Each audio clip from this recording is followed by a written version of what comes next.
Okay, ladies and gentlemen, let's take a look at some quadratic practice problems. Using the quadratic form, remember quadratic because we got a squared term to the first power and to the zero power, so we got nothing there. Now, remember our formula is the opposite of b plus or minus the square root of b squared minus 4ac all over 2a. You have to memorize that. That's a necessary animal. So with that, A equals 3, B equals 4, C equals 2. All I have to do is plug this in.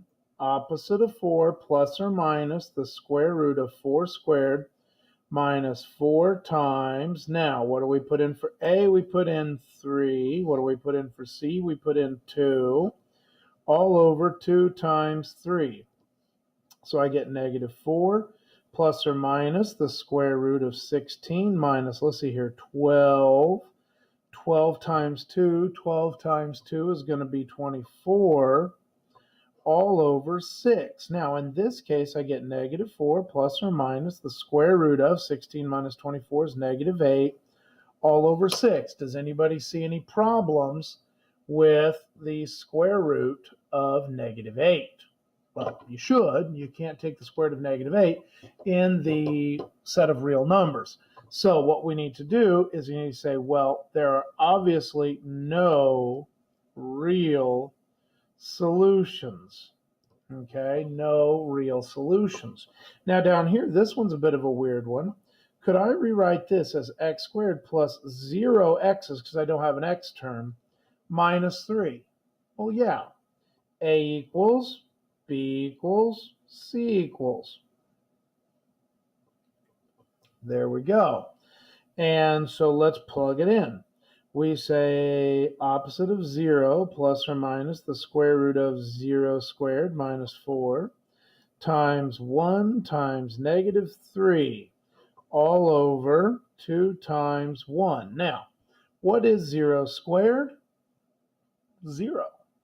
And opposite of 0, 0. So it doesn't even make a difference. What I end up with is plus or minus the square root of negative times a negative is a positive 12 over 2. Now, folks, you could take a decimal, but I don't like decimals. Let's do the square root of 12, 2 and 6, 2 and 3.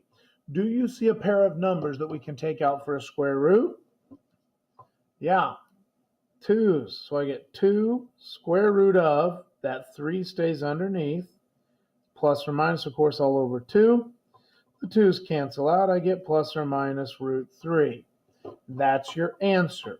So in this case, if I have a graph, it's a parabola, and it's down 1, 2, 3, and it's going to cross here at positive root 3, and it's going to cross over here at negative root 3, and it's going to look like that. And that's what you're finding. You're finding solutions. What does x equal? X equals positive root 3 and negative root 3. And they're the places where the graph goes through the x-axis. This becomes important, especially as we start talking a little bit more about how to graph these. Now, what I want you to do is I want you to get A, B, and C. And let's put these together. 5, negative 1, negative 2.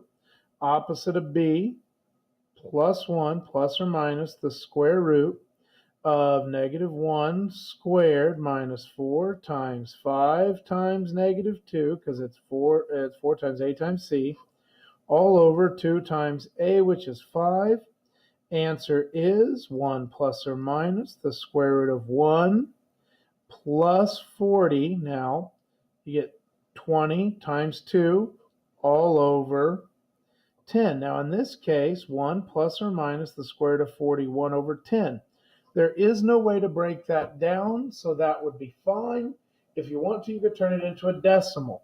I want you to do number 4 on your own.